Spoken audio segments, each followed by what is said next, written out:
आज से करीब 46 साल पहले 1977 में नासा ने 2 अंतरिक्ष यान को सौरमंडल को समझने के लिए पृथ्वी से रवाना किया। अब इन्हें यहां से भेजा गया था। उस समय इनका मकसद केवल यही था कि सौरमंडल के बारे में पढ़ाई करके उसे अच्छे से समझा जा सके। मगर इन अंतरिक्ष मुसाफिरों ने न केवल सौरमंडल की पढ़ाई की, बल्कि ये सौरमंडल की बाउंड्री को पार करके अंतरिक्ष के गहरे समुद्र में पहुंच गए। आज वॉयेजर जहां पर मौजूद है, वहां अंधेरी दुनिया के अलावा कुछ भी मौजूद नहीं और पृथ्वी से अरबों किलोमीटर की दूरी पर यह अंतरिक्ष में यात्रा कर रहे हैं। क्या इन अंतरिक्ष यानों से आज भी हम संपर्क में हैं? क्या अभी भी यह हमें सिग्नल भेज रहे हैं? और अगर हाँ, तो कब तक हमें सिग्नल भेजते रहेंगे? और क्या वाकई में है एलियन सभ्यता का पता लगाकर ही मानेंगे? कुछ महीने पहले जो वॉयेजर 1 ने नासा को संदेश भेजा था, उसमें ऐसा क्या था जिससे वैज्ञानिक सोच में पड़ गए? चलिए आज के इस वीडियो में अंतरिक्ष की गहराई में गोता लगाते हैं। आप देख रहे हैं फ्यूचर साइंस यूट्यूब चैनल। ब्रह्मांड से जुड़े वीडियोस के लिए चैनल को सब्सक्राइब करें। दोस्तों, 45 बरस बाद ये दोनों अंतरिक्ष यान धरती से अरबों किलोमीटर की दूरी पर हैं। वॉयेजर 1 तो अब हमारे सौरमंडल से भी दूर यानी 23.3 अरब किलोमीटर की दूरी से भी आगे निकल चुका है। वहीं वॉयेजर 2 ने दूसरा रास्ता अख्तियार करते हुए तकरीबन 19.4 अरब किलोमीटर से ज्यादा का सफर तय कर लिया है।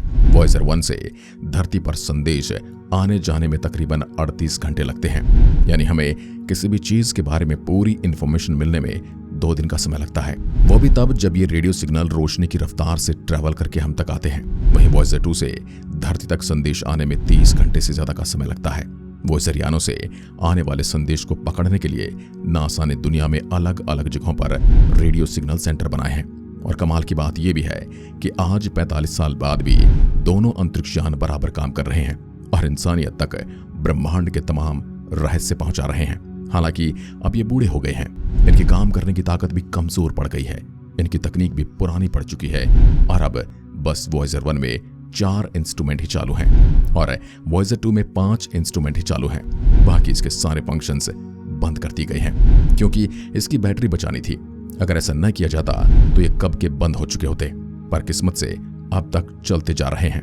वॉयेजर 1 में कैमरा भी हुआ करता था, लेकिन वो बंद कर दिया गया ताकि बैटरी बचाई जा सके और पूरे तरीके से कैमरे को बंद करने से थोड़ा वक्त पहले ये फोटो खींचा गया था और यह धरती का लिया गया सबसे दूर का फोटो है। लेकिन अब तो यह और भी ज्यादा दूर चला गया है। 2013 में वॉयेजर 1 स्पेसक्राफ्ट सौरमंडल से दूर निकल गया था। आज वो अनंत ब्रह्मांड में घूम रहा है और यह अभी भी जानकारियां भेज रहा है। इस मिशन से शुरुआत से जुड़े हुए वैज्ञानिक एड स्टोन कहते हैं कि आज वॉयेजर 1 ब्रह्मांड में इतनी दूर है जहां शून्य, अंधेरे और सर्द माहौल के सिवा कुछ भी नहीं। वो बताते हैं कि वॉयेजर मिशन के डिजाइन पर 1972 में काम शुरू हुआ था। आज 45 साल बाद वॉयेजर मिशन से हमें ब्रह्मांड के बहुत से रहस्य पता चले हैं। बृहस्पति, शनि, अरुण और वरुण ग्रहों के बारे में तमाम दिलचस्प जानकारियां मिली हैं। इन विशाल ग्रहों के चंद्रमाओं के बारे में भी तमाम जानकारियां वॉयेजर मिशन के जरिए मिली। दोस्तों, ये हमसे जितना दूर जा रहा है, इतने इसके एलियन से मिलने के चांसेस बढ़ रहे हैं। ऐसे में इसके अंदर ग्रामोफोन लगाया गया है। वॉयेजर यानों में ग्रामोफोन लगाने का मकसद एक उम्मीद थी। उम्मीद ये कि धरती के अलावा भी ब्रह्मांड में कहीं जिंदगी जरूर है। सफर करते करते जब किसी और सभ्यता को हमारा वॉयेजर मिले तो उसे इंसानी सभ्यता की एक झलक इन ग्रामोफोन रिकॉर्ड के जरिए मिले। यानी वॉयेजर सिर्फ एक स्पेस मिशन नहीं, बल्कि सुदूर ब्रह्मांड को भेजा गया इंसानियत का संदेश भी है। ये ग्रामोफोन तांबे के डिस्क से बने हैं जो करीब 1 अरब साल तक सही सलामत रहेंगे। इस दौरान जो अगर वॉयेजर किसी ऐसी सभ्यता के हाथ लग गया जो ब्रह्मांड में कहीं बसती है, तो इन ग्रामोफोन रिकॉर्ड के जरिए उन्हें इंसानियत के होने का, उसकी तरक्की का संदेश मिलेगा। नासा के सीनियर वैज्ञानिक एड स्टोन बताते हैं कि वॉयेजर यानों को साल 1977 में रवाना करने की भी एक खास वजह थी। उस साल सौरमंडल के ग्रहों की कुछ ऐसी स्थिति थी जो ये यान सभी बड़े ग्रहों यानी जुपिटर, सैटर्न, यूरेनस और नेपच्यून से होकर गुजरते। लॉन्च के 18 महीने बाद यानी 1979 में वॉयेजर 1 और 2 ने जुपिटर यानी बृहस्पति ग्रह की खोज शुरू की। दोनों स्पेसक्राफ्ट ने सौरमंडल के सबसे बड़े ग्रह की बेहद साफ और दिलचस्प तस्वीरें भेजी।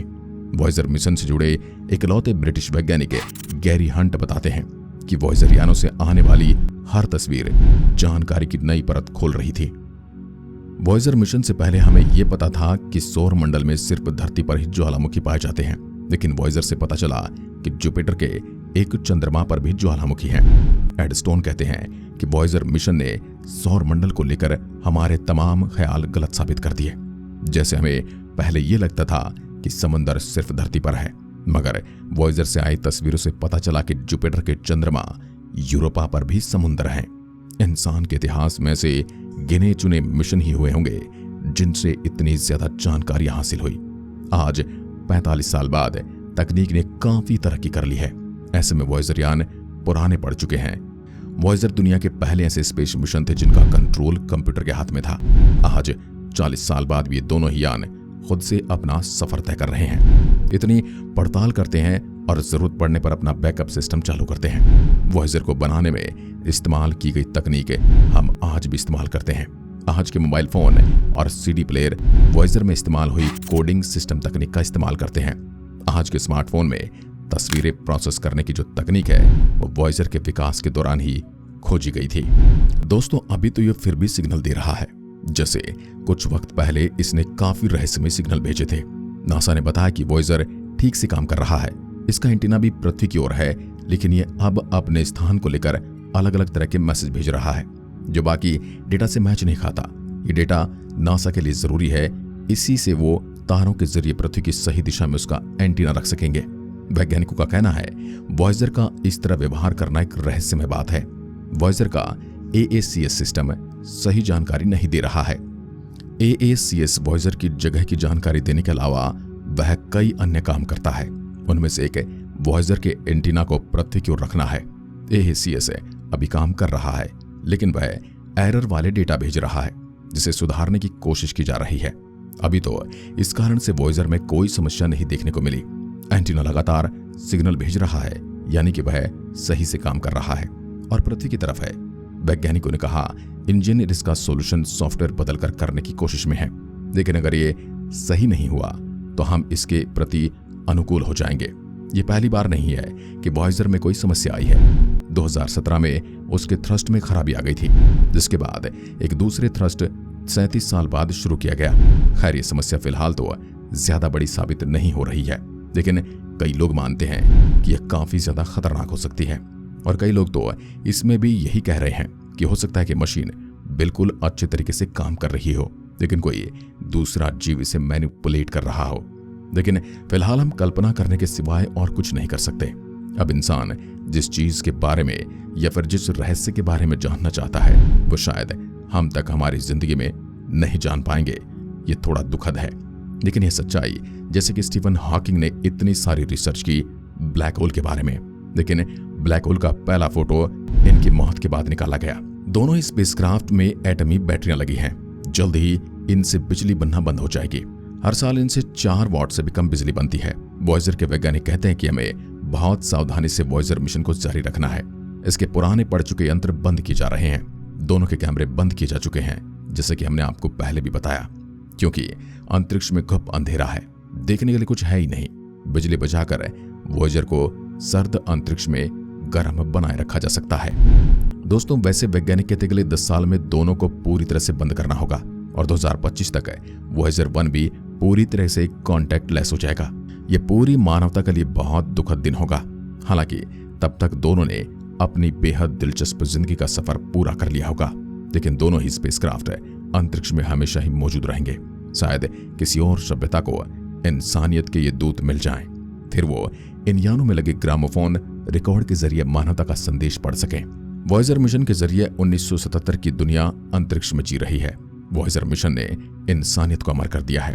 वैसे अगर इसे किसी ऑब्जेक्ट ने नहीं रोका तो यह ऐसे ही बढ़ता रहेगा और इसे हमारी मिल्की वे से बाहर जाने में 20 करोड़ से भी ज्यादा साल लग जाएंगे।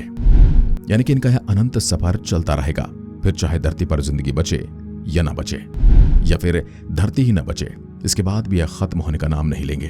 अब दोस्तों, इसे लेकर आप क्या सोचते हैं कमेंट के माध्यम से जरूर बताएं और ऐसे ही इंटरेस्टिंग वीडियोस के लिए चैनल को सब्सक्राइब जरूर करें। धन्यवाद। जय हिंद, जय भारत।